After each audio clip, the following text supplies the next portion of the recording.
Thank you very much. It is always a signal privilege to be back in the Dallas African community to share with you, partake with you, and be a part of your deliberations. People often ask me, how long have you been doing this? First of all, they ask you, why are you doing this? How did you happen to be doing this historical mission you have? And then how long have you been doing this? And my answer is usually about 23 years, 23 continuous years.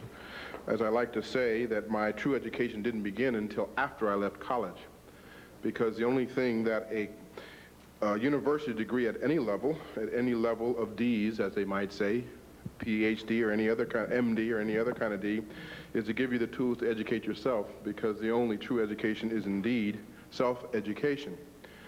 And what I have found, and there's a lot of ways of getting to the particular point that I have gotten to at this particular time, and as I like to tell people, I said nobody could plan to have the career that I have.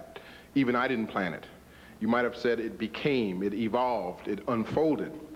I took the historical route to get to where I am today, so I'm always informed, if you might say. All my thinking is informed by an historical consciousness, because I've always needed the context in which things came to be. Because only by examining that context in time and in space is it possible for me to get a handle on where we might go, or what the future might hold. But increasingly in recent years, I have found myself more and more deeply involved in the healing work, because a good part of my work in recent years has taken me into West Africa, particularly in the country of Senegal, where I have been involved in the work and working with two different groups, although related. Perhaps saying different is a little misleading. Two different ethnic groups of traditional healers. I would say, yes, it has been a life-changing, transformational experience. There's no question about that. Affecting profoundly the way I think and believe and act, and also affecting profoundly what I think are the solutions to the particular situation we find ourselves in today. I've even come to believe, you might say, that the future is in the hands of the healers, or at least it is the healers that will provide the keys to resolve the dilemmas we face today. Now, I've even had to evolve a kind of perspective on healing that is a little bit more encompassing than purely the biophysical or biomedical view of it. Because being a physician trained in the modern biomedical paradigm, I have come to see that there is a difference between curing and healing. Curing is a relief of physical distress, by my definition. I'm not saying it's a valid definition for all times and all places, but it is the one that I use and it works for me. Now, I am not trying to minimize the importance and the value of the relief of physical distress. And indeed, it is often the case that the relief of physical distress can and does create such a sense of well-being that you might say it leads, in effect, to healing. But healing, if you will, is a byproduct of the curing effort. Because healing itself encompasses curing, but it's something much greater than it. Because healing is simply this, or health is simply this. If I can reduce it to something, it is just the balance of forces. If, as I have had to do in recent years, begun to read more and more the popular literature in physics and quantum mechanics, you begin to realize that everything that exists in this in this universe is really just a different order of forces. Even human beings, this leaf, this watch, in some sense, really represents a congealing of forces, and that the interplay of things that exist in this universe are the interplay of forces. Then health, to me, is simply the balanced, harmonious interplay of forces. And once you have that balance and maintain it, you have health. Once there is an imbalance that is created, then you have, by definition, ill health. In fact, this is very fundamental, shall we say, to the ancient and, yes, current, contemporary, traditional African concept of disease and health.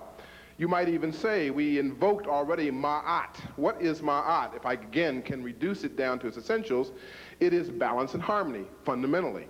And so that the ancient African concept of that which is good did not have the sort of Judeo-Christian biblical moral cast to it. Simply put, that which was good is that which was balanced and harmonious. that which was evil was simply that which was out of balance and unharmonious. So it creates a whole different perspective on what are the processes that keep us in a state of what I call balanced homeostasis, indeed keeps us in a state of harmony, because that is all harmony is a balance of the forces that surround us. So again, we find our ancient ancestors were almost obsessional about creating a totally harmonious environment. That is, not only for the individual, but for the family, for the community, for the nation, for nature, and for cosmos itself.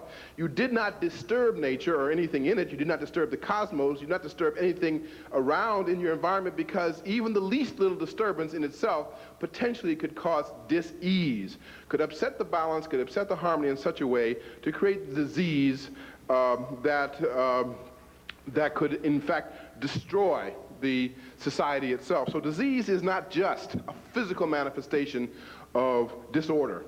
Disease, if you will, operates on many planes, and health and healing, therefore, operate on many planes. And it is indeed these balance of forces that, in my view, if you define health or healing. And therefore, if you understand that, then many of the things that happen in traditional medicine then and now become more and more understandable, become more and more easy to grasp, or at least they are more accessible to grasp by our understanding. Now, what we're going to do today, after that preamble, is again take a historical odyssey through the history of healing in Africa. Now, in a sense, it's hard to know where to begin. And while this may seem a little bit bizarre, one could easily begin at any arbitrary point. One could begin about 12 billion years ago when the universe began. One could begin a mere 5 billion years ago when the sun emerged. One could begin 4 billion years ago when the earth appeared. One could begin 2 billion years ago when life appeared on this planet. One could begin, about 80 million years ago when mammals first emerged in the process of life's unfolding. 4 million years ago, or 4.4 million years ago, when the pre-human ancestors first appeared on the African continent, or 200 to 300,000 years ago when modern human beings, again, first appeared on the planet on the African continent. One could begin, any time since then, because one thing it is important to kind of grasp or understand to put everything in context, if in fact, and this is where the overwhelming weight of the evidence points, that modern human beings appeared on the planet somewhere between 200,000 and 300,000 years ago in Africa, and if subsequently the evolution or the progress of humanity from that time forward occurred on Africa exclusively, particularly the cultural progress, if you will, the cultural evolution of humanity occurred on Africa soil exclusively, at least until about a mere 95,000 years ago, then you will begin to be able to see that which we call human culture, just like humanity itself, it arose and was born on the African continent in an African context. And so everything that culture is and everything that culture produces, whether it be symbols, whether it be mythology, philosophy, and yes, science and religion and science and technology, indeed can be found to have occurred first, and there can find its root on African soil. It only again makes sense. If human beings have been on African soil for 250,000 years or more, you might say, therefore, they had the necessary length of time to engage in those, shall we say, interactions with nature and their environment that would lead progressively by degrees to ever more advanced levels of culture, culminating, as it did, in what we call high culture or civilization. In fact, that would therefore be a logical consequence of that particular understanding. And indeed, this is in fact what we do in fact find, so that in some sense, no matter where you are on the globe, no matter what your national or ethnic affiliation might be, ultimately all roads do lead to Africa. This is not because I want it to be so. This is the way God and nature intended.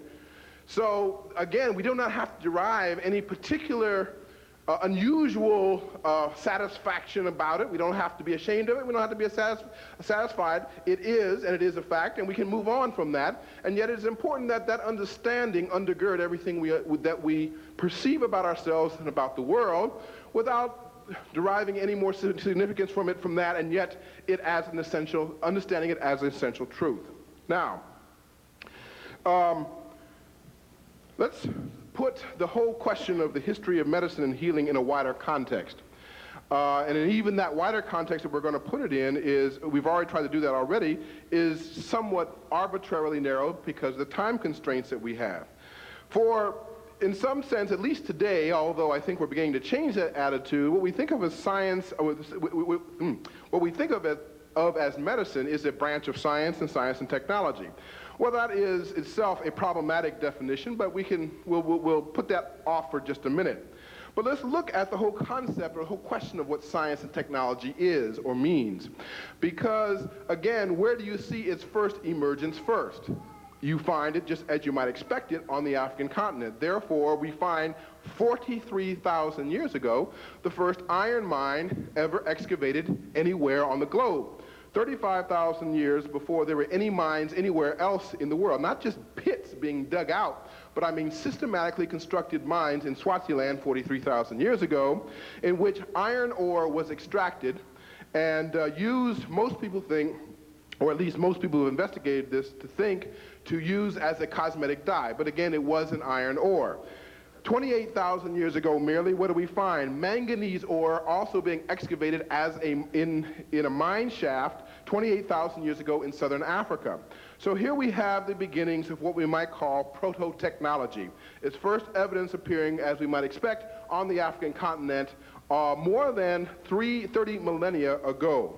Now, in order to move forward from this, let us turn on the slides, because this is going to be a slide presentation. Because, let's see, you can push it forward. Yes. We're going to have to dim the lights because of the contrast there. This light up here, too. We may even have to dim this one, too, at least this one here. I'd almost rather leave that one on and turn this one off.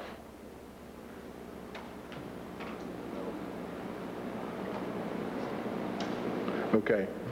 Let's in some ways come forward in time, because we have to do what I'm getting ready to do, again, in order to establish the proper context of our overall discussion. The other thing you may want to do is that overhead transparency projector. You may want to put that on the floor.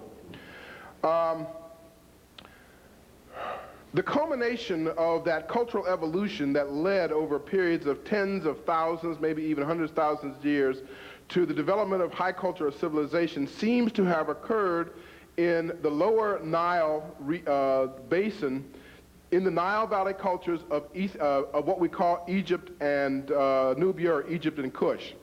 As most of you here know, properly speaking, Egypt was known as Kemet, the land of the blacks, and was related to Kush, which was to the south of it. Now,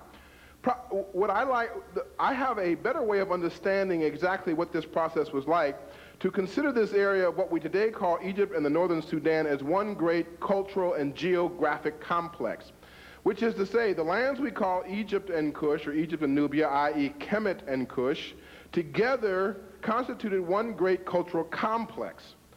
So much so that in many cases it is more illustrative to think of this as a Nile Valley cultural complex. Now, the one thing I don't think it's necessary to say here, but I will say it anyway, Egypt is not now, nor has it ever been, in the Middle East. As it has been for about 4 billion years, it's on the African continent.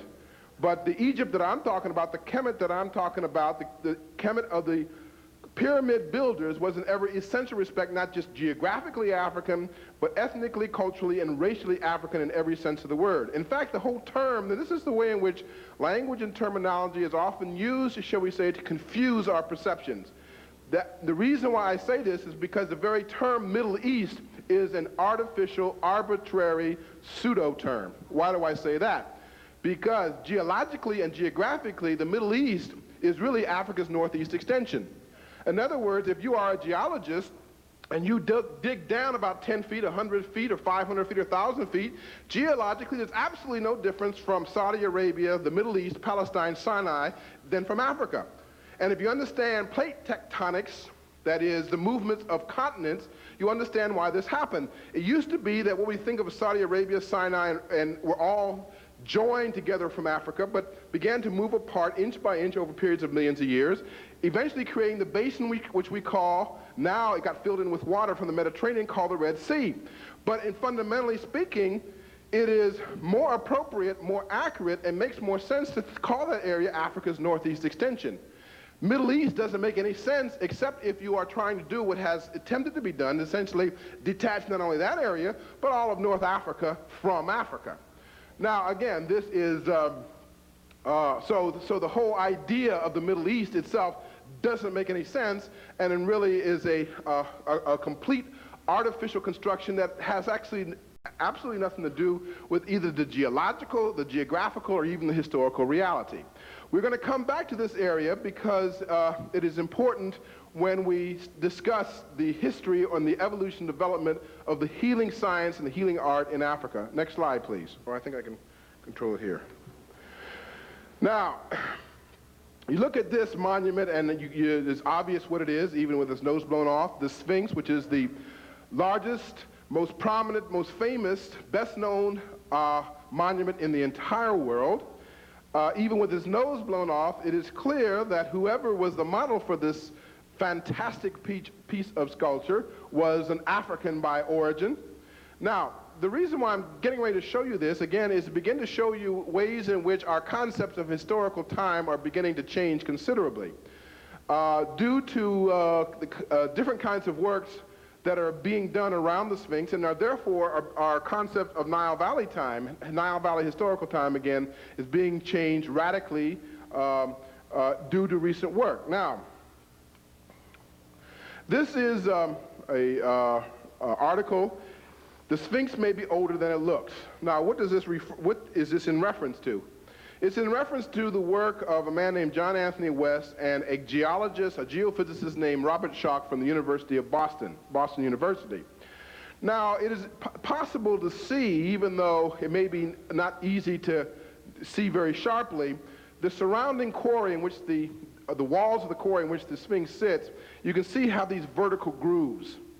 Those vertical grooves, by the way, also exist on the body of the Sphinx itself. Those vertical grooves are unanimously said by geologists to have been created by water erosion. That is, the water rushing down those walls in sufficient quantity to have caused these erosive fissures, as you see there. Now, why is this important? And by the way, I think there's a better shot of it there. Yeah, it's even more dramatic there, as you can see. Now, why is that important?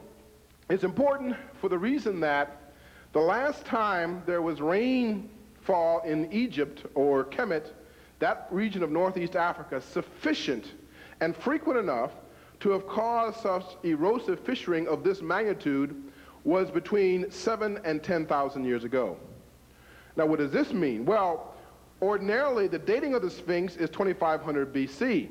Now, if the Sphinx's body and the quarry surrounding the Sphinx are shown to have this kind of fissuring, and if this fissuring is due to rainwater, and if significant rain falling on that area last occurred somewhere between 7,000 and 10,000 years ago, then the quarry and the Sphinx in which it sits must also be of that age. Well, what does that do? Well, that about doubles and maybe even triples the age of the Sphinx, and since it is an architectural and artistic marvel, it also means that the Sphinx, the culture, there was a culture in place right there with sufficient development, sufficient technical expertise, sufficient artistic ability to have created such a architectural and engineering marvel, and that means it may double or triple the age of Nile Valley civilization, or suggests that prior to the dynastic civilization, there was another advanced civilization in place. Either way, it begins to radically alter our perceptions of the timeline of civilization, particularly in the Nile Valley. And when you think, when you connect it up with other fragments, and they are only fragments of evidence, we're beginning to see that the standard, conventional chronology of civilization in the Nile Valley is, again, an artificiality. Napoleon used to say that history is a set of lies mutually agreed upon.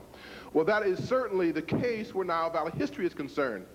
Egyptologists as a group, not all of them, but as a group, have settled on a particular date or set of dates, a range of dates within a narrow range, and have agreed that come what come may, at all costs, they will defend these dates even when they do not hold up against other evidence brought that suggests a much higher chronology.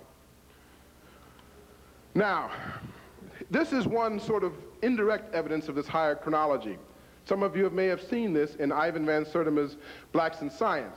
Actually, this is a bone. It's only one bone, but it's pictured from two different perspectives, front and back. On the right, you see the diagrammatic representation of this bone shown with horizontal markings grouped in this fashion.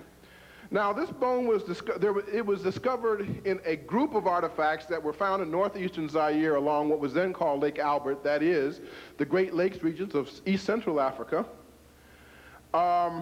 And this bone was found among a group of hundreds and hundreds of harpoon points and other artifacts. We'll come back to that in a minute. But what de Heinzelin, he was the Belgian anthropologist, archaeologist, who was the first one to excavate and analyze these finds, said, well, the first thing that strikes you is that these groups of markings represent numbers or a number system. He said, now, not only is it merely a number system, but it's a number system, according to him, that suggests a familiarity with the decimal system. Not only does it suggest a familiarity with the decimal system, it suggests a familiarity with prime numbers. Now, his original dating for this find was 8,500 years ago, 6,500 BC. Well, that's okay, but it's not really all that revolutionary because there are other finds in other parts of the world that are older. Well, that was okay until very recently when a team of scientists from George Washington University redated the whole group of artifacts based on much more sensitive instrumentation. And they got a date of not 8,500 years, but 25,000 years. So 25,000 years ago, what do we have? We have the evidence of proto-mathematics in Africa. At the place, culturally, anthropologically and culturally, where African culture and indeed human culture begins. Now, let's go back to the harpoons, because those harpoons are very important. Oh gosh, I'm forgetting her name. Allison Brooks is her name. She and her husband, Brooks and Yellen. The harpoons are stone harpoon points used to fish for and kill aquatic animals, even animals as large and dangerous as hippopotami, in the lakes of East Central Africa. What is interesting about those harpoons is that the oldest harpoons date from between 25,000 and 70,000 years in East Africa, and you don't find any harpoons of that quality anywhere else in the world of that age. Now, what is also interesting is Heinzelin says you can follow this harpoon northward down the Nile all the way not only into Khartoum, which is the Sudan, and into what we call Egypt, but even into Palestine. The harpoons, if you will, point the direction of the cultural movement of peoples out of Africa's Great Lakes region. So, what are we therefore to conclude? Well, not only did the harpoons and the culture that are associated with them descend the Nile, but so did the proto-mathematics. Which now brings us to this. The title page of the Rind Mathematical Papyrus. The Rind Mathematical Papyrus is dated about 4,000 years ago, but it's older, or at least the mathematics within them is older. The first textbook of mathematics in the history of the world, or the oldest one that we have ever found. This is the title page from the Rind Mathematical Papyrus in Northeast Africa. And it says, translated, investigation into the knowledge of all mysteries and all secret things. Now, what does the Rind Mathematical Papyrus give you? There are 4 basic forms of mathematics that you can find in the Rind Mathematical Papyrus: arithmetic and number theory, elementary algebra, and this is problem number 24, which seeks to find the solution to this problem by means of an unknown through something called the false position. Now, anytime you have an equation that solves a problem by means of an unknown, you have, by definition, algebra. And here it is, 4,000 years ago in Northeast Africa. They also had elementary geometry. As you see here, this problem gives you the area of a triangle, 1/2 the base times height.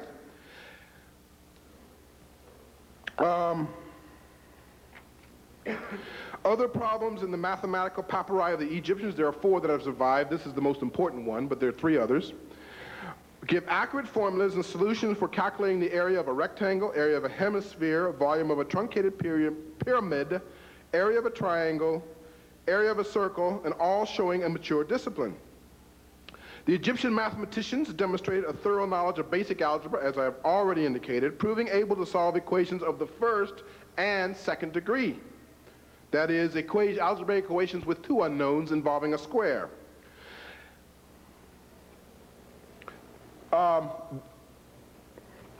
This problem, which is problem number 56, however, represents a different order of mathematics yet. This is still in the Rind Mathematical Papyrus, seeks to find the slope of a pyramid whose height is 250 cubits and whose base is 360 cubits. The answer, 5 1/25 palms for each cubit in height represents the cotangent of the angle of the slope of the pyramid's face.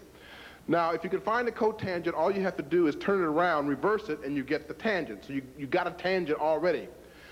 Also, it is possible, if you can kind of project your mind, even though they're showing you the pyramid, of course, is a 3-dimensional structure.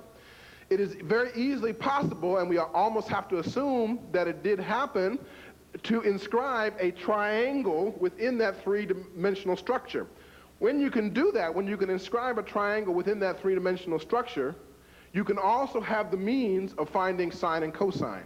Tangents, cotangents, sine and cotangent, sine, cosine, tangent, and cotangent. What does that mean? Trigonometry. That's what that means. And the history of mathematics says that, or has said that, Hipparchus, merely 180 years before Christ, was the one who had invented trigonometry. And here it is, sitting in the Rind Mathematical Papyrus out of Northeast Africa, some 1800 years before that. You can draw your own conclusions as to the validity of Hipparchus's discovery.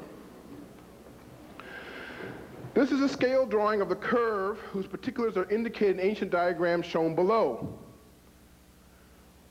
The architect's diagram defining a curve by its coordinates. The x-axis, you've done this in high school, first year algebra, second year algebra, even geometry. X-axis, y-axis, finding a point in 2-dimensional space. Well, here it's coordinate geometry. And here you have it in the Old Kingdom, as indicated here in the Egyptian drawing. So here they had made first steps into what we might call coordinate geometry. So we're not just talking about rudimentary playing with numbers. We're talking about a systematic mathematics that had gone from the relatively elementary, if you will, to the more increasingly complex, up to and including geometry, trigonometry, and coordinate geometry. And we can find that it has a direct line, a direct lineage, if you will, to the Ishango bone, because the technique of, first of all, the marks on the Ishango bone are exactly the same marks used to indicate the number 1, the same strokes usually indicate the strokes in Egyptian mathematics. Also in the Ishango bone is the decimal system, which was which was basis of Egyptian mathematics. Also, we don't have time to discuss this, is the method of multiplying by doubling. which is also in the Rin mathematical papyrus. So you can almost trace a pedigree from the Rin mathematical papyrus of 4,000 years ago to its ancient antecedents in the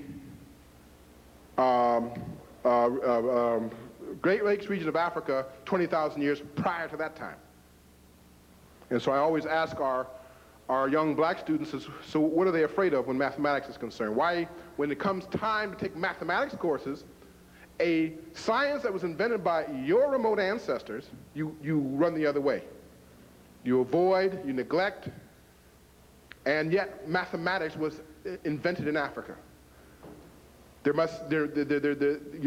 doesn't compute, you might say. This is from the temple behind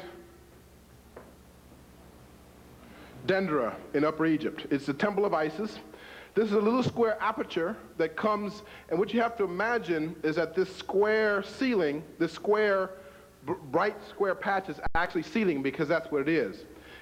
And so you have to imagine that it's coming down from the ceiling because that is sunlight coming through the square aperture in the ceiling of the temple of Isis behind Dendera.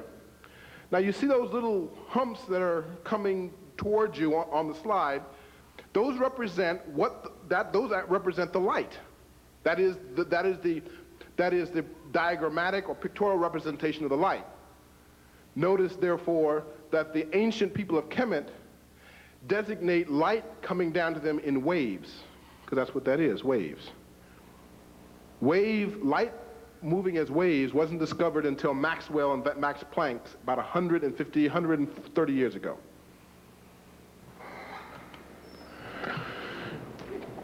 When Napoleon conquered Egypt in 1798, and we're going to get to medicine and healing. This isn't irrelevant.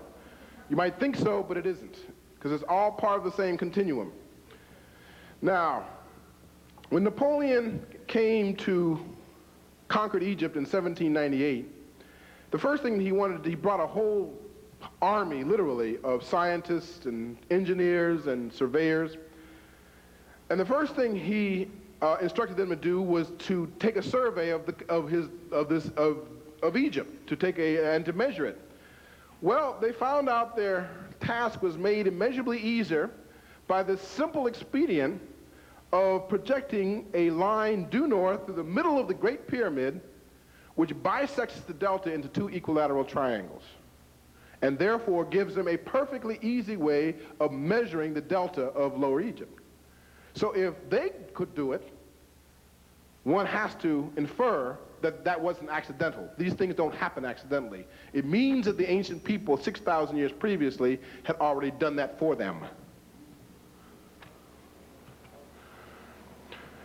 The pyramid is a structure composed of 2.3 to 2.7 million blocks of stone, the smallest one weighing 2.5 tons, the largest ones inside the king's chamber weighing up to 100 tons, which were floated down 600 miles from Aswan down the Nile in granite before they were therefore set in place to create the king's chamber.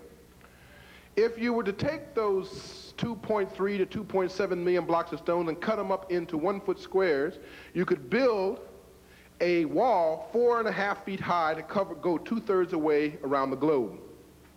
The pyramid rises to a height of 481 feet and 8 inches. It is oriented, its faces are oriented perfectly to the 4 cardinal points, north, south, east, and west. Its sides are 755 feet and 6 inches each, with an average area of 1 10,000.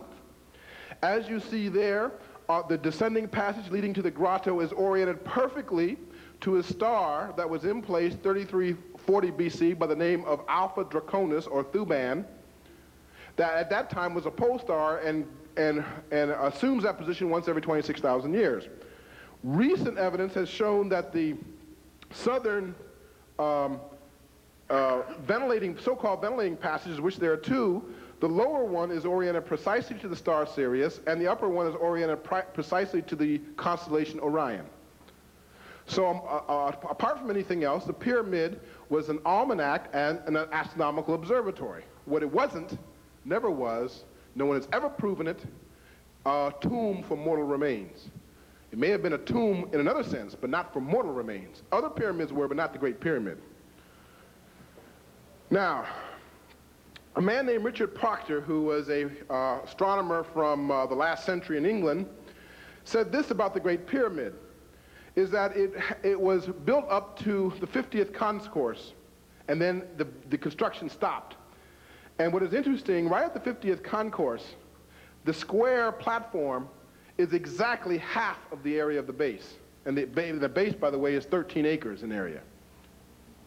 And from that point on, they made, at least for a year, maybe longer, they made a series of astronomical observations from that platform. Now, leading us to, this is the so-called Grand Gallery in this corbelled fashion. You see the way it's kind of like that? That's called corbelling. The Grand Gallery debouches or ends or projects right out to the 50th concourse. Now, this is what Proctor surmised based on his observations purely as an astronomer. He said, once you look at the opening to the Grand Gallery, the only reason it makes sense for it to be corbelled like that is if an astronomer had told the architects what he wanted and needed in the construction of that gallery, because it is possible, not only possible, but likely, virtually to the point of certainty, that what happened is that at nighttime they would station trained star watchers or gazers at various points there along the Grand Gallery, because if the Grand Gallery at that time, before the pyramid was completed, it was oriented perfectly to the southern heavens, and you could very easily watch the movement of certain stars and constellations across that aperture and time it, and therefore do what? Measure the movement of the heavenly vault across the meridian, and therefore establish a heavenly meridian. And if you are measuring the movement of the heavenly vault across the meridian, then what you're really measuring is the movement of the rotation of the earth, the speed of the rotation of the earth. And if you can establish a heavenly meridian, you can establish a earthly meridian, which is longitude. Now, you know when Europe was first able to establish longitude accurately? 1767. Now you say, okay, Dr. Finch, this is all speculation. Well, it would be speculation in part if it wasn't for, let's read this caption. To observe the exact moment the sun fills a well without shadow as it reaches its farthest point north at the summer solstice, the observation would have to be made under the northern rim of the sun 15 minutes further north than the line of the Tropic of Cancer in this case. When the Tropic of Cancer was at 23 degrees 51 minutes, the ancient Egyptians observed it at Syene at 24 degrees 6 minutes. Today the Tropic is at 23 degrees 27 minutes. By establishing the moment of the solstice of the Tropic, the ancient astronomers were able to correctly compute the circumference of the Earth by the use of deep wells and obelisks. Now, did they? This map absolutely proves that they did. Let's spend some time talking about this map, because this map, maybe more than any other single thing that we have shown so far, is going to establish the breadth and the scope of ancient African science. This is something called the Pires Reyes map, compiled in 1518 or thereabouts by a Turkish admiral by the name of Pires Reyes. What is very interesting about this map is that you can see all the geographical features which are recognizable, I think, to almost anybody. You can see Spain, you can see the Straits of Gibraltar, you can see the west coast of Africa, the east coast of South America, Antarctica, which, by the way, wasn't discovered until 200 years later. Nobody had been there, at least to anybody's knowledge at this time. Pires Reyes had never been there. Columbus had never been there. Not to mention Central America and the Caribbean. All in very close scale relationship to one another, with accurate representation of the geographical features like the coastline, the rivers, islands, etc. Now you have and also displaying a very accurate knowledge of longitude and latitude. You have to understand, nobody at that time in 1518 was capable of making a map like this. What did Pires Reyes say concerning the map? He said, I had 20 source maps, including one from Columbus, one. But the other source maps came from where? Came from the time of Alexander, 300 years before Christ. Remember what Alexander did. Before he began his campaign of world conquest, he took Egypt away from the Persians, established himself as Pharaoh, and built his capital of his empire not in Greece, but in Egypt on African soil. His successors, Ptolemy and the line of pharaohs from Ptolemy, the first two or three, went throughout the length and breadth of Egypt, through all the temples, collecting manuscripts and scrolls of their ancient learning, brought them all back to Alexandria, put them under one house, which became known as the Library of Alexandria, eventually numbering 700,000 copies, making Alexandria the intellectual capital of the world. Then and only then does the so-called Greek scientific miracle begin. Archimedes, Hipparchus, Ptolemy, Galen, Euclid, name somebody, who has a reputation as a great scientist in Greek times. They studied or lived in Alexandria, or both. So the Greek scientific miracle is Northeast African scientific miracles revisited. Now, there's a man by the name of Charles Hapgood, who is the one who analyzed this map with the help of a MIT mathematician and the Strategic Air Command out of Massachusetts. And he said, there is an error in the map. It's a consistent error of 4.5 degrees because the map was based on the computation of the world made by Eratosthenes. Eratosthenes was a Greek who, again, lived in Alexandria and was credited with having measured the world, except for one thing: he made an error.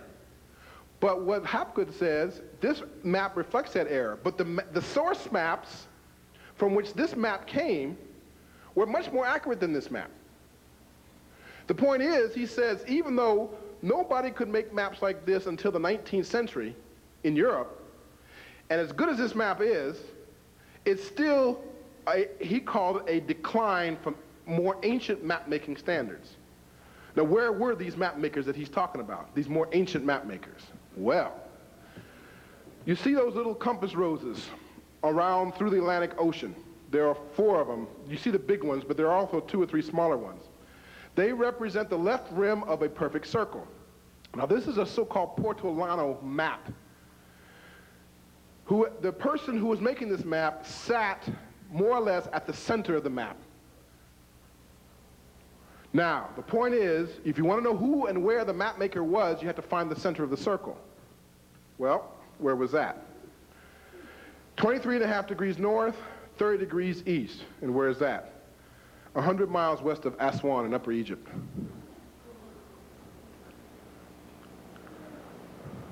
So, in other words, the original map makers,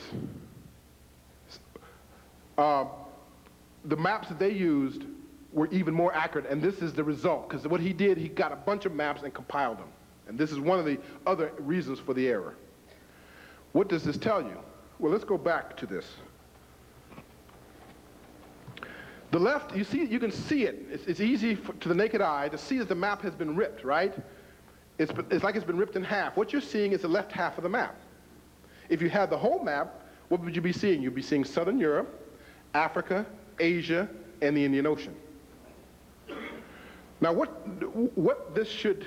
I want you to understand is that the original source maps indicate a knowledge, a complete knowledge of the circumference of the Earth and all of the Earth's geographical features. Now, what does that mean? It means what Van Sertima has always said. People didn't just start crossing the oceans before when Columbus did. You got to understand, 600 BC, there was a pharaoh called Necho who sent a fleet commanded by a Phoenician captain and a mixed Ethiopian, Phoenician, and Egyptian crew around Africa from west to east. Took 3 years, 2,100 years before Vasco da Gama. In 1415, an East African city called Malindi sent a giraffe to the Emperor of China, crossing the Indian Ocean and the South China Sea at a distance twice as far as it took Columbus to make his voyage. How did the original Hawaiians get to Hawaii? They traveled 3,000 miles of open ocean in catamaran canoes.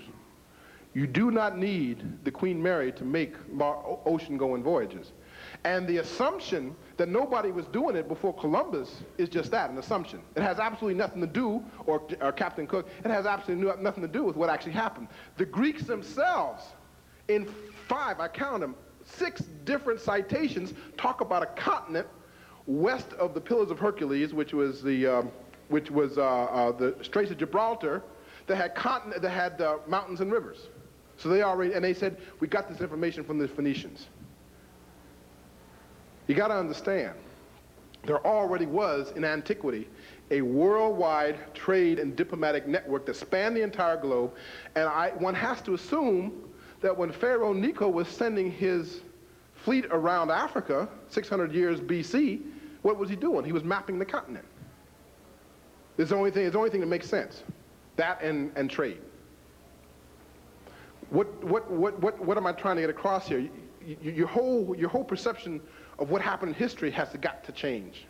Because the history that is taught to you in the textbook is really the iceberg phenomenon. It's the shadow play. There is a huge underground, submerged, subterranean history, which is most of what really actually happened, that you never see or hear about, because history is not written from a world point of view. It's written from the point of view of whom? It's written from the point of view of conquerors. And who are the conquerors? Europe. The ancient Chinese had this interesting, the ancient Chinese dynasties, emperors had this very interesting, practice. Whenever a new dynasty came into power, they would get all the historians in the kingdom and say, okay, rewrite the history of China up to my dynasty and make sure you make my dynasty and my ancestors look good in the process. So you see, other people understand the functions of history and history writing, except us. I have never heard anybody but an African American, a black American, question the need to study their own history. We're the only people who do that. Nobody does that except us. What kind, how's it going to get me a job? Nobody else asks that question except us.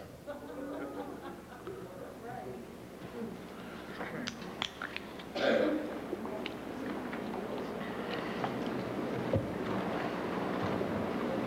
wasn't just in Egypt, so Northeast Africa. These are pattern of stones in Namratunga, northwestern Kenya. Well, Dr. Finch, they're just a bunch of bent stones, so what? The so what is that they're precisely aligned to 6 stars and star groupings, including Bellatrix, Orion, Saiph, Sirius, Aldebaran, and Triangulum. Now, check out Triangulum there in the bottom, the bottom graph. These are the so-called people, they're called the Kushite-speaking people of northern Kenya and southern Ethiopia. They have a very interesting calendar. The calendar that and they still use it today, in which, at the second half of their calendar, they mark off by the phases of the moon in relationships to the rising and setting of Triangulum in the northern sky. There is no calendar like it anywhere in the world or anywhere in history that I am aware of. It is completely unique to them. And they're still using it. People, we have a very sort of commonplace idea about the calendar. It's something to mark off the days, the weeks, the months, and the seasons. But what you don't realize, whether you're looking at your clock or your desk calendar or whatever, what it is really marking off is the movement of celestial bodies, which, if toward to be accurate, means you have to have had very scientifically precise data about these heavenly bodies, sun, moon, stars. Planets, no. You look at these people, in another time and place, we would call them half-naked savages. Something very interesting about this half-naked savages and what they're standing in front of. What they're standing in front of is an iron smelter and steel maker, whose technology goes back 2,500 years, made entirely out of either termite mud or anthill mud, because it is impermeable to water. They use a technique that is completely their own. Nobody else discovered it. Nobody. Except in 4 other places in Africa. But no place outside of Africa had ever evolved this technique. No one's found it anywhere. Not among the Romans, the Indians, the Chinese, Arabs, nowhere. Of preheating air by blowing them through those bellows. The preheated air reached a temperature of 600 degrees Fahrenheit. And in the smelting area, eventually created temperatures of 3,000 degrees Fahrenheit. Nobody until 1850 had the capacity to do that, anywhere in the world. What is the difference between iron and steel? The only difference between iron and steel is 1.5% carbon. But it gives a hardness to the iron that's 100 to 1,000 times more. There, in Ghana, their steel-making production, they had produced some local steel in 1967 by a technique that's very much like this one. Someone tried to cut it with a diamond rotary blade. You can cut anything with diamond, anything, but they couldn't even make a scratch on this steel from Africa. So much so that they said that the local steel was better than anything that was imported, but the imported steel was so abundant and so cheap, much cheaper, that it just overwhelmed the native industry. But the point is, nobody ever excelled these people in their so-called primitive technology, but creating technological effects in steel making that really have yet to be surpassed. Let's talk about these people. The Dogon of southeastern Mali along the Bandiagara cliffs. These are four of the informants. One of them is a woman in the lower left-hand corner. You see that big bright splotch up on top, that's Sirius. Sirius is the brightest star in the heavens, 8.7 light years away, outside the solar system itself, as seen from Earth. The right lower hand corner is the Sirius B. Why? Because Sirius is a binary star system. Most stars are, by the way. They usually have companions. And Sirius A, the Sirius star system, is also a binary star system. And the big white bright one is called Sirius A, and the smaller one that you can barely see is called Sirius B. Now let's talk a little bit about them. Perhaps the most remarkable astronomers in Africa since the time of old Kemet are the Dogon. These people are present-day inhabitants of Mali, but they claim to have originally come from the northeast. They live in Neolithic villages and appear to be pre-literate, and I have been to their villages. I have been to Mali and visited them, but possess such astounding scientific knowledge of the cosmos that many wild theories have been invented to explain it. Though they have lived in their present habitat abutting the Bandiagara cliffs in southeastern Mali for 700 years, their tradition suggests that they began their original migration more than 1,400 years ago, most likely from the Nile Valley. The most remarkable details of their astronomical knowledge involve the binary star system Sirius, around which orbits a companion star, Sirius B. It is on this latter body that the Dogon have concentrated their attention. The Dogon are people who have never so much as seen a telescope and yet know that Sirius B, which they call the star of deep beginnings, is a white dwarf star, and they call it a white seed. It's a white dwarf star that, like all white dwarfs, is incredibly dense and heavy. They describe the dense matter of Sirius B as being of a metallic substance, and this corresponds to present knowledge which tells us that a metal unknown on Earth comprises the substance of Sirius B. They know correctly that its orbit around Sirius A is a 50 years duration, and that the orbit of Sirius A is irregular because of the orbital motion of Sirius B that distorts it. They know that the orbit is elliptical rather than circular, and what is most astonishing, they describe the supernova explosion that transforms a dying star into a white dwarf. The relation between nova and supernova explosions and white dwarfs was not known in modern astronomy until 1913. Dogon astronomy also includes many details about other constellations such as Orion and the Pleiades. The sun itself is correctly described as turning on its own axis and generating its intense energies from its center. The Dogon describe the Milky Way as a spiral galaxy, which it is, and speak of uncountable numbers of other galaxies that fill the far reaches of the universe. These star worlds are said by the Dogon to be moving away from Earth, which Hubble demonstrated in 1922. What defies imagination, however, is their descriptions of the nature and the matter, descriptions of the nature of matter and the structure of the universe. They describe creation occurring as a result of an explosion or bursting of an incredibly small seed, i.e. the Big Bang, and say that matter itself is composed of infinitely small spinning particles, i.e. atoms. Here we have moved into a realm perilously close to the most advanced theoretical physics and quantum mechanics among a people assumed to be pre-literate. This is their description of a supernova explosion.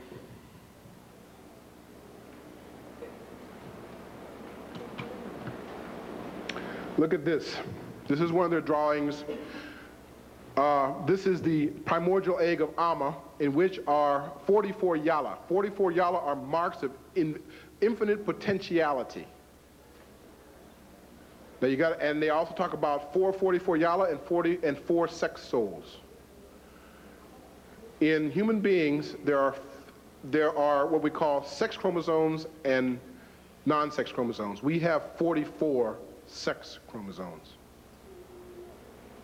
And that's where our potentiality comes from. And our ovum and sperm eggs are created by 4s. Now look at that very carefully. Now check this out.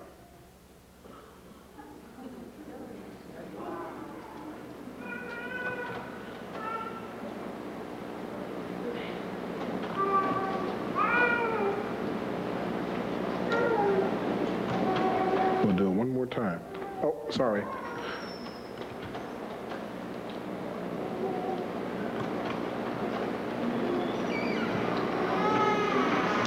Can you begin to understand how history might be in itself healing? Matter of fact, maybe you can't have healing without it. As a physician, you know the first thing I'm taught to do when I see a patient? Take a history. Now, if we're trying to diagnose what our collective problem is, collectively, what do we need to do? Take a history. Let us now jump into our subject in the... What is our... how much wrong? Okay, sorry. Sunu, or Swenway. This is the hieroglyphic symbol, so-called Medu Neter, if you more appropriately, which means the physician.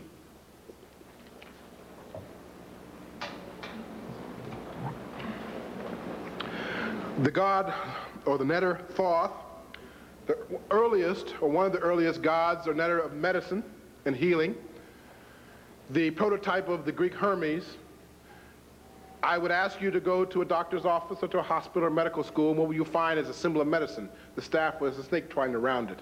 Note what is in his hand, left hand, the staff with a snake twined around it. Therefore, your own modern symbol of medicine comes down to an unbroken line of descent from 6,000 years ago from Northeast Africa. The man called Imhotep, or Hetep, he who comes in peace. Osler, Sir William Osler, called him the first figure of a physician who stands out clearly from the mists of antiquity. I like to call him the first universal genius of whom we have any knowledge. He lived, by long chronology, about 3800 BC, 5,800 years ago.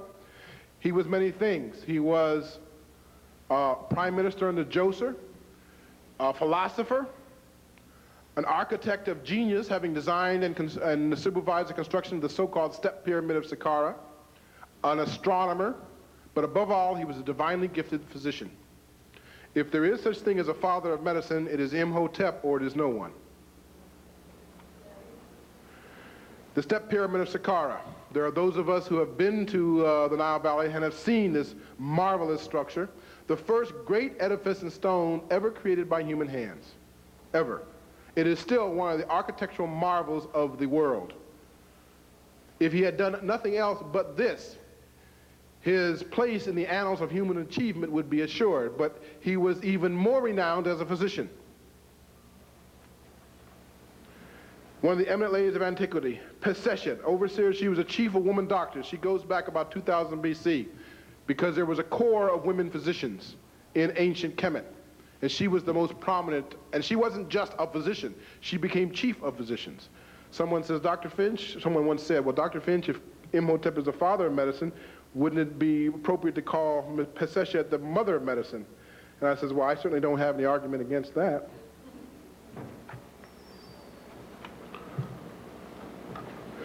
This is a Per Ankh, House of Life, model on the Temple of Edfu in Upper Egypt. It is the hospital, temple, place where the clinic, it was a place where the priest physicians were trained. Also, every last one of your Greek philosophers and scientists who studied in Egypt, and virtually all of them did, from Pythagoras all the way down to Galen, studied in a Per Ankh.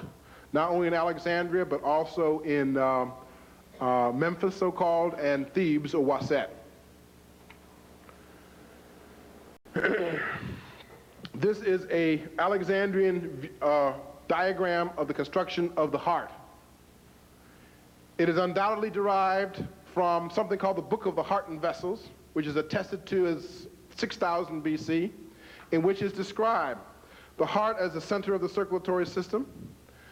The main vessels that come out of the heart and go into the other parts of the body also are described, or the movement of the blood through the vessels and the phenomena of pulsation that occurs as a result of it. So if you're talking about the beginnings of cardiovascular physiology, again, where do you look? Ancient Kemet. Same thing applies to anatomy, particularly neuroanatomy. This is a modern drawing, but what are indicated are the anatomical landmarks of the interior of the skull, including the meninges, the cerebral cortex, the spinal cord, even the temporal portion of the brain is indicated, and they knew then that this is where is controlled language, speech, and hearing. So, anatomy begins there also. You can begin to see why it is impossible to look anywhere else but Northeast Africa for the beginnings of medicine, as we understand the term. This is from Komombo, also in Upper Egypt. These are surgical instruments, also a wash basin, sponges for cleaning, even balance scales, probably to weigh out medicines. These are skulls from, again, the Old Kingdom, I think. Those holes that you see in the skulls were made artificially while the people who possessed these skulls were still living, called trepanation or craniotomy, used to treat a variety of neuropathological conditions. You see trepanation in many different parts of the world, not just Africa, but you can trace it to ancient Kemet going back 6,000 years ago.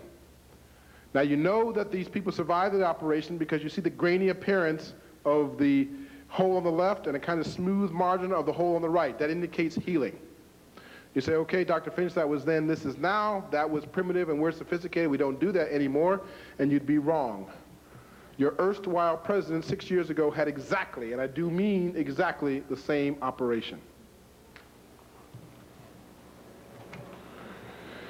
These are from about 300 years before Christ, eye surgical instruments. We know as a matter of fact, and we'll come back to this, in Timbuktu and Mali and elsewhere in Africa, cataract surgery was, and by the way still is, performed by traditional surgeons. Conceivably, cataract surgery was also performed at, then in ancient Kemet as well. That's still a surmise. The ancient priest-physicians of Kemet, or the physicians, used to use leeches to remove blood, serum, and other liquid matter that accumulates underneath the skin. A method that was used all the way up until about 100 years ago. Now, we'll come back to that in a minute. They were very skilled as bone setters, as they are in Africa today. Here is a bone setting was not considered, a bone setter wasn't a physician. He was more like a craftsman, if you will. Here we find the bone setter reducing a dislocated shoulder. These are the materials used to set long bone fractures. Notice this is a medicinal jar. Notice the left eye of Horus that represents the jar. The left eye of Horus, since Horus was the sky god, his right eye was the sun, left eye was the moon. Why would the moon be on a medicinal jar? Because the moon was said to control or influence medicinal plants, and so therefore was, if you will, a symbol for medicinal drugs or plant medicines. And also, by the way, according to a man by the name of Galiungui, Paul Galiungui, who is probably the leading authority on ancient Egyptian medicine in the world today, is the source of that symbol there.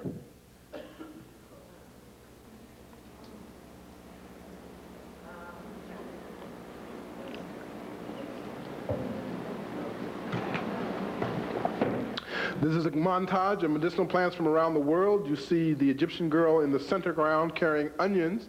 The Egyptians recognized scurvy, which is a vitamin C deficiency disease, and treated it with onions. This is supposed to be Samankari and his wife Angen Sanaman. She is offering to him the mandrake root. The mandrake root is a source of alkaloids, plant alkaloids we call the belladonna alkaloids, scopolamine, hyoscyamine, and atropine, which are known to affect, they're used to dilate the eye in glaucoma. They're used to speed up the heart rate. They're used to reduce gastric acid secretion. They're used for also in anesthesia. They have a variety of uses, and of course, excessively, they are poisons. In fact, Lucretia Borgia got a bad reputation in the Middle Ages in Italy because this is what she used to poison her husbands with. Nonetheless, we know that the ancient Egyptians used to treat many eye diseases. Some of the eye diseases may have been glaucoma. We don't know that for absolute sure, and perhaps, and again, we're just kind of guessing here, they may have used the mandrake root for that purpose as well as others.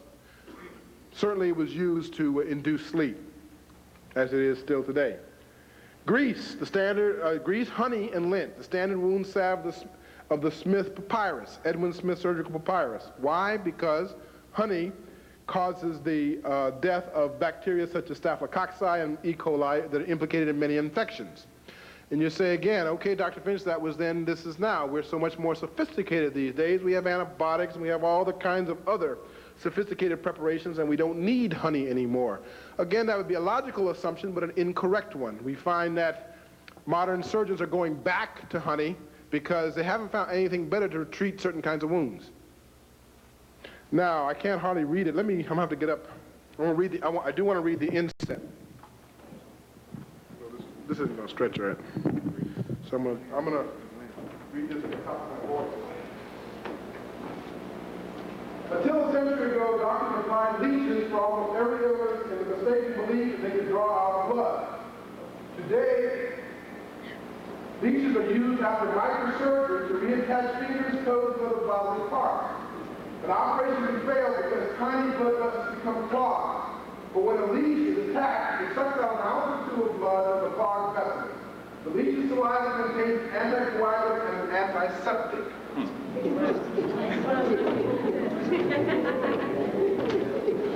Sometimes the most primitive things are still the best things. We don't improve on them. You might even say, as Solomon said, there's nothing new under the sun. The Finch corollary is the only thing that's new is that which has been forgotten. Actually, I think it's somebody else's corollary, but I quoted it so much that I just call it mine anyway. They say if you got to steal something, steal something good. Tetracycline, after penicillin, the most ubiquitous antibiotic in the modern world. Some of you, or many of you, at some time in your life have probably taken tetracycline.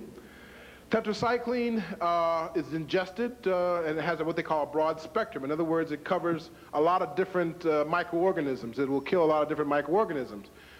You take it and it gets, and the one thing about it though is that when you take it, it gets taken up by the bone, and so you can see it under ultraviolet light under an electron microscope. It doesn't hurt anything, but it does leave its imprint on the bone, so to speak.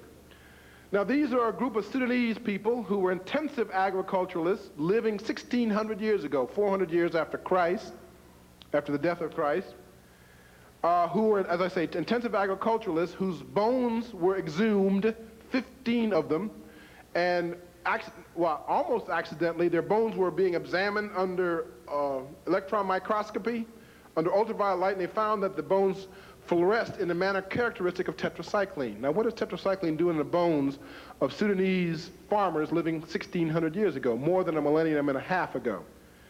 Tetracycline, like virtually all antibiotics, comes from a fungus or a mold. In this case, the class of funguses or fungi is called Streptomycetes.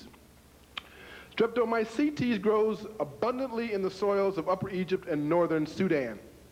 What apparently happened is that these people grew their grain, stored it, and the fungus grew on the grain.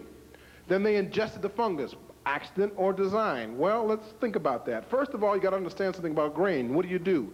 You harvest it, you cut it, you hull it, you grind it, you mill it, you bake it, and that's how you eat it. You don't usually eat raw grain.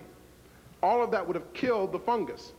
That's one thing to consider. Second thing to consider, they noticed something else interesting about these bones. These bones, all 15 of them, were free of a condition known as periostitis. Periostitis is an inflammation of the bone which is caused by chronic infection.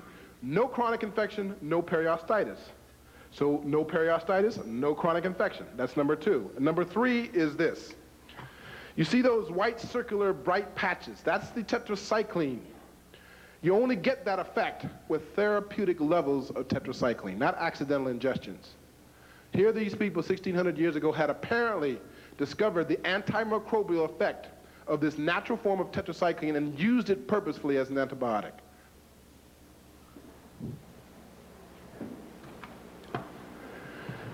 The traditional African way of delivering babies, standing, sitting, or kneeling, as you see here. This is from ancient Kemet.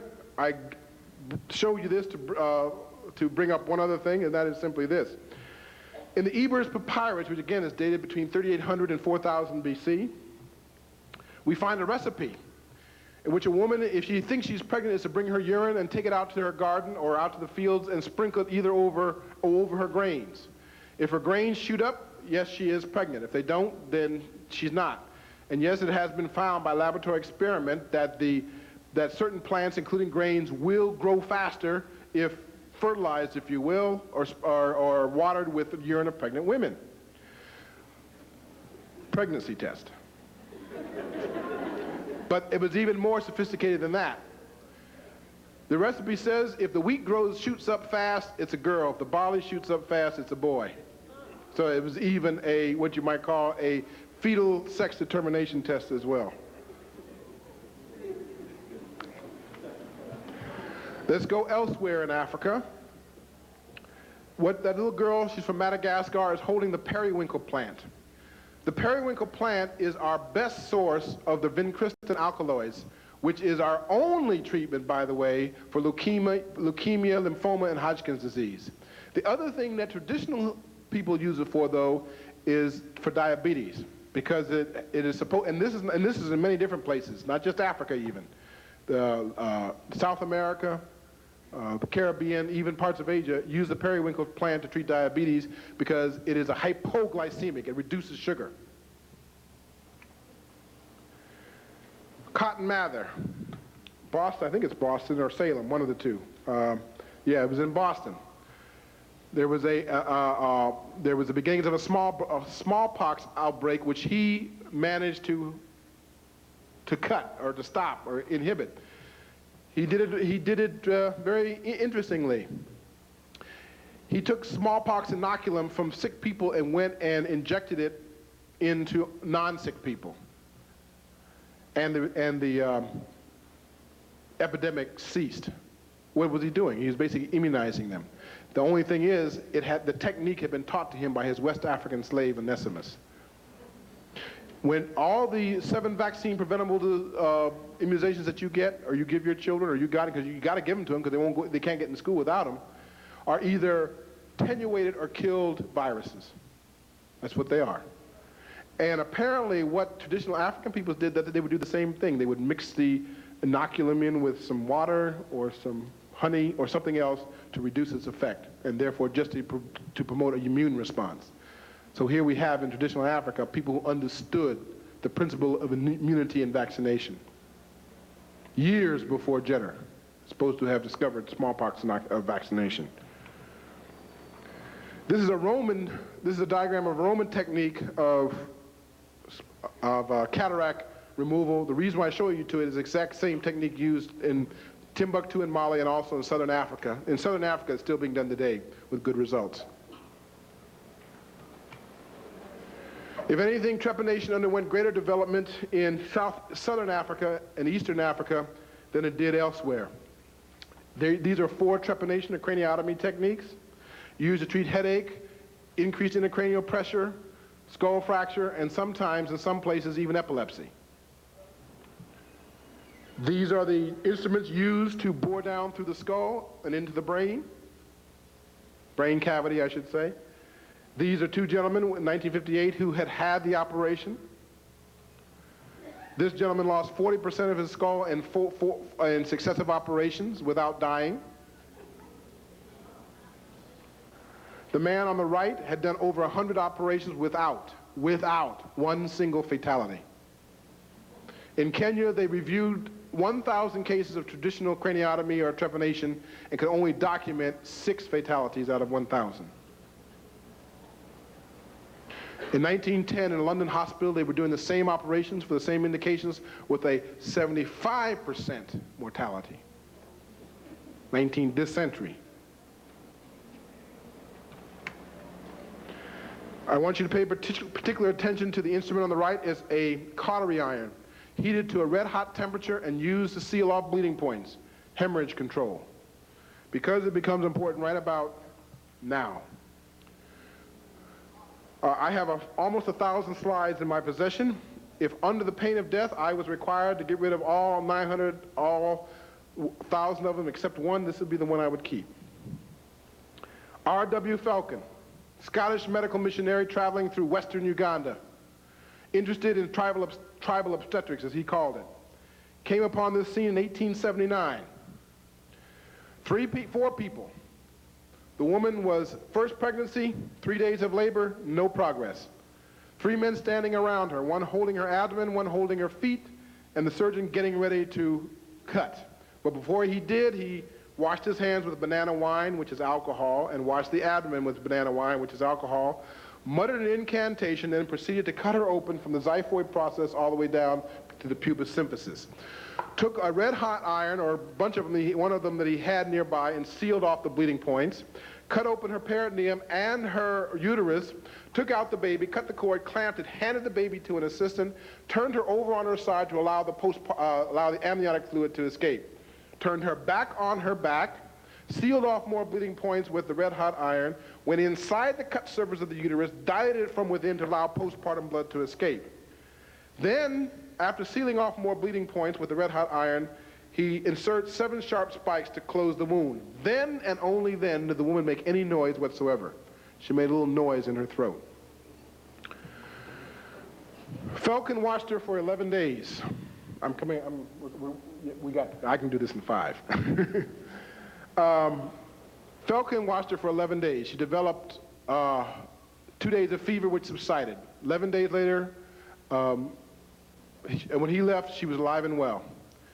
He himself said, Joseph Lister, now Lister is supposed to be the pioneer of modern antiseptic surgery. He said Joseph Lister's team in London could hardly have performed with greater smoothness. This was a well-practiced surgical team, as he said, working with routine skill. And in fact, his informant said it was customary in that part of Uganda, when a woman was having trouble bringing out a baby, to turn her over to the men, to the surgeons for operative intervention. Elective cesarean sections to save the life of both mother and child were not routine in the operating rooms of Europe and America until 20 years after this. Here you have surgical techniques in a place at that time called Darkest Africa to equal and to exceed the best that Europe and America could offer. There is an artist's rendition of what the woman looked like after her 7 sharp spikes. There is the actual knife that was used in the operation, is now in the Burroughs Wellcome Museum in London. Just to show you some of, if you might say, the resourcefulness of traditional practitioners, in certain parts of forested regions of Africa, there are these large, voracious driver ants. This is the patient who had a forearm laceration. The practitioner scoops up 3 of these ants and lines them up one by one right behind one another. They clamp down around the cut, closing it, and then he cuts their bodies off, leaving their heads in place. Closing up the wound, the heads fall off after 5 days, and then the person's got a perfectly nicely healed wound.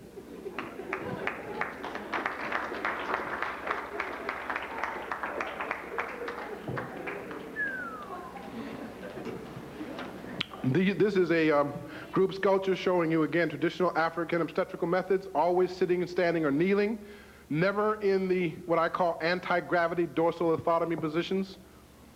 All of us were born that way. Most of you have had your children that way. It isn't good for the mother or the baby. It's to the convenience of the obstetrician. That's all. This is a different viewpoint, a different perspective on the traditional African birthing methods. Rebecca Lee, the first American, just kind of changing time and place. The first American-born woman physician, not black woman physician, first American-born woman physician. James McCune Smith, black American doctor, renowned anti-slavery orator, one of the first, if not the first, again, black American men physicians. Daniel Hale Williams, we all know him. First successful open heart surgery. I think that's it. First of all, what do I want you to try to take home from this? One is that you need to see the whole question of health and healing in a larger context. It isn't just about medicines. It isn't just about surgery. It isn't even just about holistic health, although that's part of it. Holistic health isn't just about the physiology. It isn't just about the neurology. It isn't just about the individual health.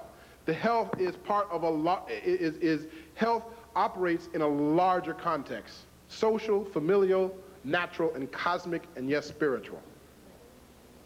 And, as I'm trying to show, historical. That's number one.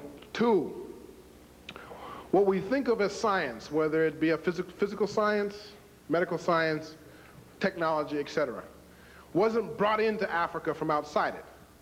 In some sense, it began in Africa. And particularly as regards the healing arts, the healing disciplines, the healings and science, medicine not just as a healing art, but medicine also as a science. And by the way, you couldn't separate the two out. You couldn't distinguish one from the other. Again, not only do you find it originating on African soil, but it continues, Africans and Africa continues to make contributions and continues to evolve the healing art and the healing science all the way up until our present day. Thank you very much.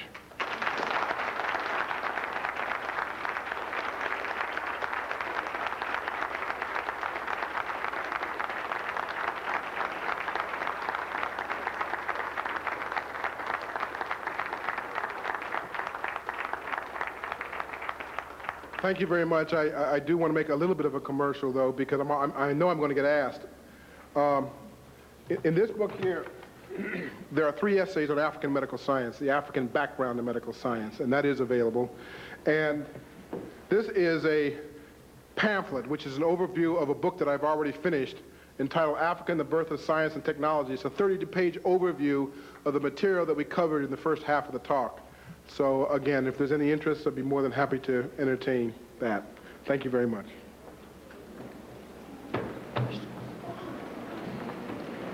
It's time for a couple of questions if anyone would like to approach the microphone in the aisle.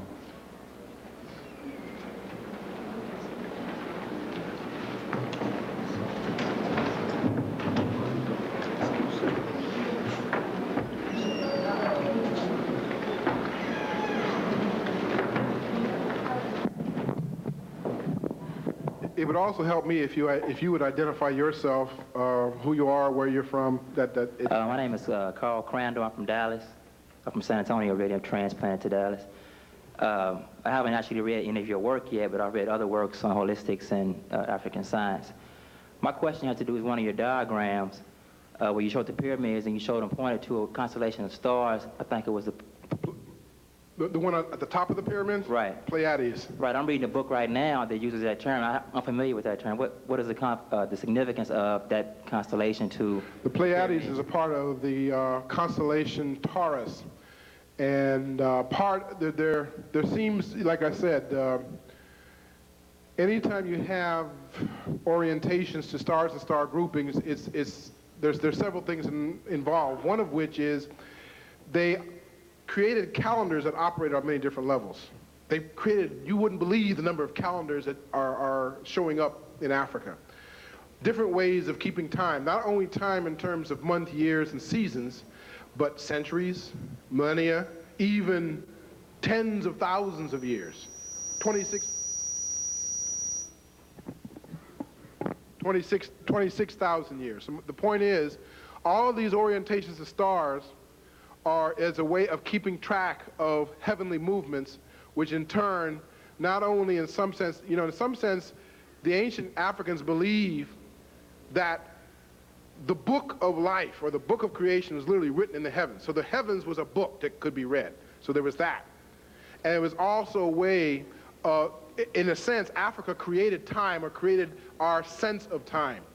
And they invented a startling array of means of marking, accurately and precisely marking the passage of time, and by that, and also, I should say, history, because all that was tied to historical events. So it was astronomy tied into calendar making, tied into history, religion. All of that was interconnected. Yes, Dr. Finch. I've been following you for years, and you are fantastic and one of my sources. I'm an artist, and I write. And I wanted to ask you a couple of things. And ma'am, could you identify yourself, please? Oh, I'm sorry. My name is Glodine Baker. 4 million years ago, we were talking about the presence of humankind on this world. And then we have the presence of the African Eve 200 to 300,000 years ago. When she first appeared in sub-Saharan Africa, they were trying to make some tie to Asia and to say she was Asian and that sort of thing. I get this attack all the time when I travel around. No. I just wanted to make sure. And when did the Asians really appear on this total human development scale? That's my attack that I'm always getting when I go and perform. Okay, again, it depends on what you mean by Asia. Now, like I say, the first, in one sense, you could say that the first non-African Homo sapiens sapiens, that's the scientific name for modern human beings, appears first and first only 95,000 years ago. That seems like a long time, except when you realize that human beings, as human beings, appeared on, that is, modern human beings appeared in Africa 200 to 300,000 years ago. Yeah. Where do they find this 95,000-year-old Homo sapiens sapiens? In what is now Israel. Well, what did we just say at the outset of our discussion? In a sense, you could say that what that really is, that's not Asia at all. That's Africa's northeast extension. So that's the first thing I would say about that. In terms of the effective population of Asia by modern human beings, now, at an earlier stage, what we call Homo erectus, which was an earlier phase of human evolution, not modern human beings, but immediately preceding the modern phase of human development, had gotten into Asia about 1.5 to almost 2 million years ago, although Homo erectus has started out from Africa. But modern human beings like you and me and everybody on this planet, we're talking about the effective population of Asia beginning 80 to 75,000 years ago, when we start getting into India and the Southeast Asia. We're not talking any earlier than 70,000 years ago. Thank you. And no, Eve was not Asian. There is absolutely nothing to suggest in the evidence that human beings began anywhere else but Africa, period, end of statement. Thank you. Dr. Finch, they have a new way of thinking. My name is James Rutledge. The new thinking, and maybe you've heard of Chopra, and they're talking about mind-body medicine. I've heard of it. I can't say that, but go ahead. I was just wanting you to explain the relevancy of this new mind-body medicine. Well, first of all, it ain't new. Well, that's why I want you to give us a little history on it. In other words, it isn't new. Okay. You see, in the African frame of reference, the whole universe fundamentally is consciousness. You find it in many different African cosmologies, explanations for how the universe began. You find in ancient Kemet, you find among the Dogon, which the Dogon basically say that, as did the ancient Kemet, that the universe is a thought emanating out of the mind of Amma. Of Amma. That means, in some sense, the universe, if you will, is encapsulated but also infused with mind or consciousness itself, okay? You might even say, if you like, spirit. So that, if that is in fact the case, that in the African frame of reference, until that balance is restored at the conscious/spiritual level, healing and therefore curing is really impossible. So what you find in traditional medicine, now, what do you find if you go to a physician? Basically, the first emphasis and the primary emphasis, and most of the time the sole emphasis, is on your physical symptoms. And if he or she can relieve your physical symptoms, he or she has considered that he or she has done their job. In Africa, it's entirely different. The first problem is what is creating the imbalance or disharmony in the conscious spiritual domain that surrounds you and is yet also a part of you. That has to be dealt with first. That has to be reintegrated, reharmonized first, and then as a consequence of that, whatever physical derangements are occurring will themselves resolve. But they won't just resolve passively, because they will use things like herbs, for example, surgery, as we have seen, other kinds of other kinds of interventions of which we are more familiar in our frame of reference. But first, and like I said, this is the reason why I make the distinction between healing and curing. That reharmonization on that mind, mental, and spiritual level is what is the first issue that has to be dealt with, and by the way, that often means, by the way, that healing is not an individual, but a communal experience. Disease is communal in some sense, and because an individual who's diseased in some sense might be, if you will, it might be the scapegoat for the entire community, and really he or she might be taking on disease that really reflects the larger circle. So what am I saying is that healing itself is also communal. And this is fundamental to the African concepts of disease and health and healing right from the very beginning. And so what you're talking about, mind, body, spirit, there's nothing, that isn't new. That's just the new icing, same old cake. Okay, well, the reason why it came about because the guys from India and China are saying that they kind of gotten this thing, and I wanted to hear that. Yeah, well, I mean, the Chinese and the Indians have their system, which basically incorporates the same fundamental premises that they put their own particular stamp on it, but it's not fundamentally different from, if you look at it, if you go beneath the sort of superficial differences, when you get down to what is it at bottom, the similarities and the identities are more significant than differences. Good afternoon, Dr. Finch. Yeah. Joe Guillory, Baton Rouge. Hi, Joe. In continuing with that line, Dr. Finch, by being trained in Western schools in medicine, and because I know that you've also done work and continue to do work in West Africa, many times we have confusions brought on amongst each other about our hanging on to various aspects of what we consider religion, which is basically Western religion. From your personal standpoint, and you're having been doing work in West Africa, how do we approach a new understanding of spirituality and medicine and healing? I can only tell you, but I can only tell you what has worked for me. Yeah.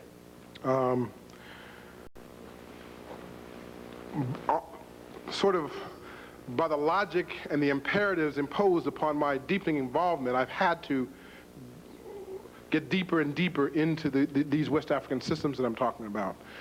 At the heart of them, and this may be familiar to many of you, is the idea is that there exist the cosmic ancestral spirits that basically guide human life. Now in Senegal, they are said, because it's a Muslim country, they say they work according to the will of Allah, Allah being the creator. But they have been entrusted, if you will, with the, shall we say, cosmic task of, if you will, not governing the universe and also guiding human life in all its dimensions. So, for me, and for the people that I know who have been in the process of undergoing this transformational process, because it is a transformational, and that's what healing is, by the way. Healing is a transformational process. It's a life and death renewal. It's a renewal process in which, in some sense, something dies in order for something to be reborn. So it is a transformational process, and interestingly enough, in the West African systems, the process of initiation is exactly the same as the process of healing. There's no difference between the two of them. Now, what I found out is that it's only by establishing your direct connection to these cosmic ancestral forces is healing in its truest sense even possible.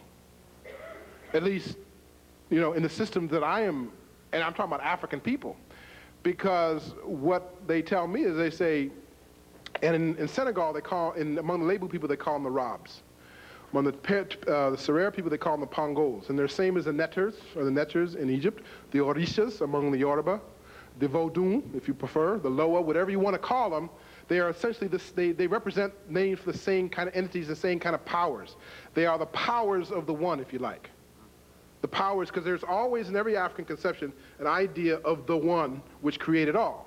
And so these forces, if you will, these cosmic ancestral forces, represent the powers of the one and ultimately resolve back into, and we don't put a gender on it, if you like, okay? Now, the point is everyone has one of those, or it belongs to one. And they don't let go of you, as it were, just because you don't acknowledge them. It doesn't mean that your responsibility and your relationship to them, it doesn't exist just because you say, well, I don't believe that anymore. I'm a Christian, so I don't believe that. Or I am a Muslim, I don't believe that. I am something else, I don't believe that. That doesn't sever your ties. It is still there. It is like saying, it is like what happens between you and your parents. You can reject your mother or your father. He or she is still your mother or father. It's exactly the same thing with the Robs. And yes, the Robs are, you know, that movie Sankofa, where everyone's being called one by one back, they are doing that.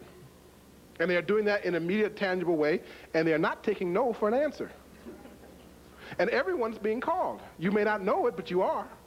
And it's only because you don't know how to listen to that call. Or you've gotten your mind and your vision screened off by some other things, by some other beliefs. And you see, Senegal is a Muslim country, and yet they have had to fit the Robs in there because the Robs has said, we're not going anywhere. We're here. And you still have, and so the Senegalese have seen tangible evidence of their reality. So even though they're devout Muslims, the Robs are fit into the overall, Allah's overall scheme. And so that's no problem. But the point is, you are connected, you are individually and collectively connected to them, and you can acknowledge them or not, but that connection is still there. And when they call, if you do not respond, there are consequences. All right. That will have to be the last question. I'm sorry. This will be the last one. Can we make this the last one? Hi, so Dr. Finch. The black woman was the first, and let her be the last as well. Dr. Finch, my name is Khadijah Bondaley. I have a couple of questions. I'll try to make Okay, yeah, we'll try to keep both questions and the answers brief, because I know we're pressing time here. All right. I understand that the ancients considered the great years 26,000 years. Can you tell me if we have any idea of how many great years we've gone through? At least 1.5, maybe 2, remotely possible 3, but I would say 1.5 minimum. Okay. This is what I need to know. The longitude and latitude that is presently located in Greenwich Mean Time sort of correlates. I'm watching some patterns. It correlates to some things like the number 3. It's exactly, since I know it should be in the pyramid, and it's in Greenwich. I counted it backwards, and I know it's exactly 33 1/3 degrees away. And I see some other things like the Mason symbol of 33 degrees, the life of Jesus, the 33 years, and some more stuff that I think is one of the reasons why they keep mastering our thought. And I'd like to know if there's any way that astrologically we can figure out how to redo that in accuracy. Believe it or not, you might not know it, it's sort of being redone. Okay. Now, let me. I don't think I can answer you directly, but let me say this to you. One of the things I have been doing to broaden my horizons is I've been established in connections with Native American communities, one in particular. Okay. Now, what they say is that just before Cortez came, they were told that they were going to have a rough 500 years. They said it's going to be rough, and we may not make it. But it's going to happen. But at the end of that 500 years, the worm will turn, and fast and quickly. Well, we're there now. We're almost there. That cycle, there's another cycle that in the next 90 to 100 years is getting ready, 2 of them actually, that are getting ready to turn again. And when that happens, everything turns and everything changes. And this is one reason why you see such a moral, social breakdown on all levels, where there are no taboos, there's no morality, where Ma'at has just been turned upside down. So the point is, and the point is, what you're describing as the return is already in the process of taking place. And nobody can do anything about it. It's sort of, It's written in the stars, so to speak, and what you do, you're either prepared for it or you perish. Okay. I mean, and the choice is clearly yours. I mean, you have the choice, but when that movement is already started, and either you're prepared and you're with the movement, or you work against it, and it moves on right. It moves right on without you. So the point, but you're bringing up some other point. Mm-hmm. Contrary to what Europeans tell you, they themselves have a secret tradition. Right. That they utilize. A secret tradition, a secret doctrine. They tell you that it doesn't exist, that they don't believe in it, but they do. They're using our stuff. Yeah, well, yes. The mystery system. Well, they did the same. Well, they did the same thing with Christianity, science. Name something. So yes, yeah, very much so. And you know who said so? Kepler, Newton, Copernicus, and Galileo all said so. They admitted it. Kepler, who formulated the planetary laws of motion, says, I have stolen the golden vases of the Egyptians. Right. Now, we kind of do have to stop, so maybe we can continue this on. I just wanted to know, if we change that longitude and latitude, can we work accurately with it somewhat? That's one of the things that will have to be reset. Okay. Yes. Thank you, Doctor.